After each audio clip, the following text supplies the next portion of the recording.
El Manchester City nunca fue el que conocemos en la actualidad. Aunque no lo creas, el club llegó a jugar en la tercera división y un partido cambió la historia por completo. Quédate, porque este es un nuevo informe de Ascenso Inglés.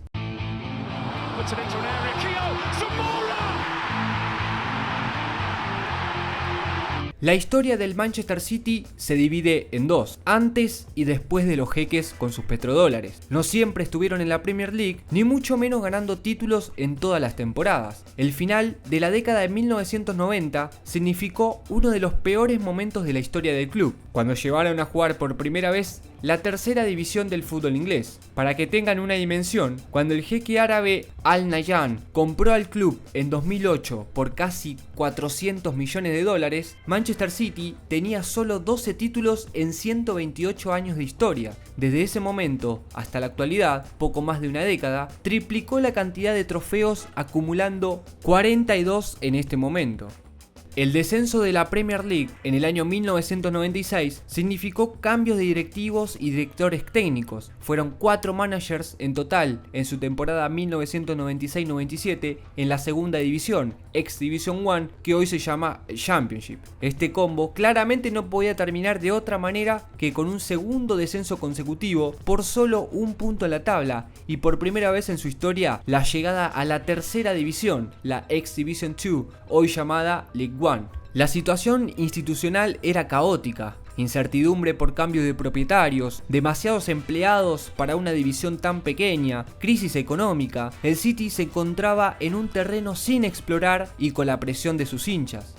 La desesperación era total. Manchester City no podía permitirse mantenerse más de una temporada en esta inexplorada división. El hombre que puso el pecho a la situación fue el director técnico Joe Royle, que a pesar de consumir el descenso, había dirigido solo los últimos 2 encuentros de esa fatídica temporada. El comienzo fue terrorífico y parecía que nuevamente iban a pelear el descenso, pero rumbo a la cuarta división. Después de perder ante York City y caer hasta el puesto 12º, la peor ubicación en la historia del club, los Citizens se recompusieron y lograron meterse en los playoffs de aquella temporada 98-99, en el tercer nivel de la pirámide.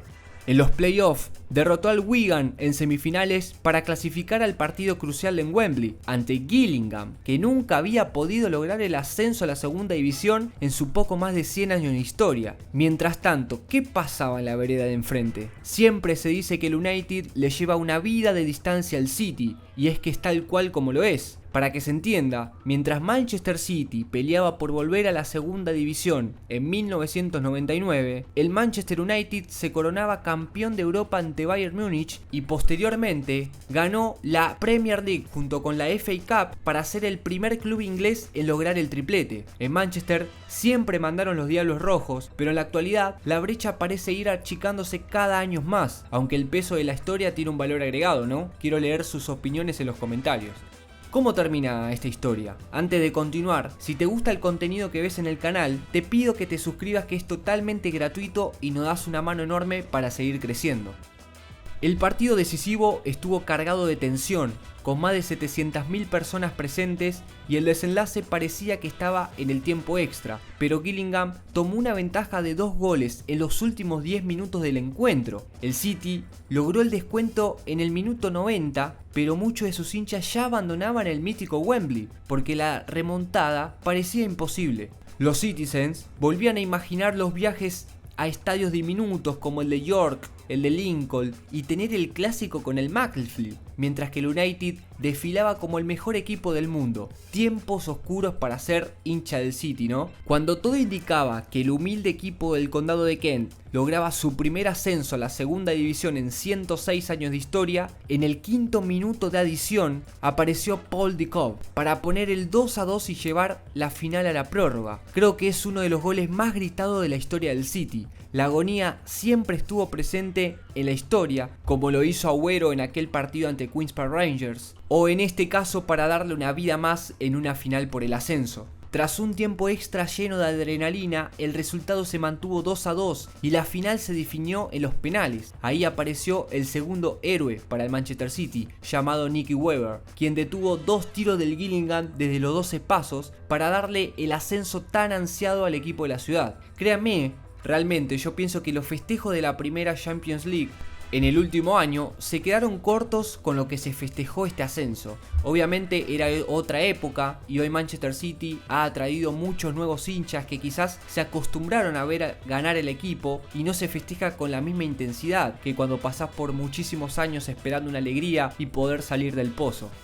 Muchos hinchas del City destacan este momento como el quiebre total de la historia del club. Nadie sabe dónde estarían si no hubieran ganado esa tanda de penales. La historia marca que en la temporada siguiente salió subcampeón de la segunda división, logrando 2 ascensos consecutivos y retornando a la Premier League en apenas 2 años, aunque esa alegría le iba a durar solamente una temporada, donde volverían a bajar a la segunda división y en el primer intento volverían otra vez a ascender a la Premier League y ahí sí se quedarían de manera ininterrumpida hasta la actualidad. El héroe es sin dudas Joe Royle, que agarró al equipo en plena crisis económica, donde era un caos total la institución, y lo llevó a salir de ese pozo tan terrorífico de la tercera división. Esta historia es realmente para reflexionar. ¿Qué hubiera pasado con el City si no ganaba esa final? ¿Seguiría jugando en el ascenso? ¿Se hubiera quebrado económicamente? Es increíble cómo el fútbol hace que un partido tenga tanta inflexión para la historia de un club, y esta no es la excepción. Manchester City logró salir de ese pozo y, como siempre decimos en el canal, tenemos una teoría, y es que si un equipo de gran magnitud no logra salir de esa división extraña en la que cae, si en la primera temporada no logra el ascenso, después cada año se vuelve mucho más difícil. A las pruebas nos remitimos, como le pasa al Bradford City, que hace 5 temporadas que no puede salir de la cuarta división, o lo que le ha sucedido a Ipswich y Sunderland, que demoraron 4 temporadas en abandonar la League One, y así podemos seguir con varios casos. ¿Y vos, qué opinas acerca de lo que le ha pasado al Manchester City? ¿Te gustaría que la realidad de tu club cambie de manera drástica? ¿Aceptarías que un jeque árabe tome el poder? Aún no sabemos qué pasará con la sanción del fair play financiero, pero si llega a pasar lo peor, que permítanme dudar, estaremos acá para darle la bienvenida nuevamente al ascenso inglés. Escribinos en los comentarios sobre qué tema te gustaría ver un informe o sobre qué equipo te gustaría que hablemos y lo podemos ir planeando para los próximos videos. Sí te puedo adelantar que haremos un informe especial sobre cómo funciona el sistema del fútbol inglés, es decir, las sociedades anónimas deportivas como lo conocemos acá en Latinoamérica. Los dueños son las empresas, los dueños son los accionistas, los dueños son también los socios. ¿Hay algún club donde el socio todavía tiene oportunidad de elegir o decidir sobre las decisiones de su club? Lo vamos a saber en los próximos videos de Ascenso Inglés.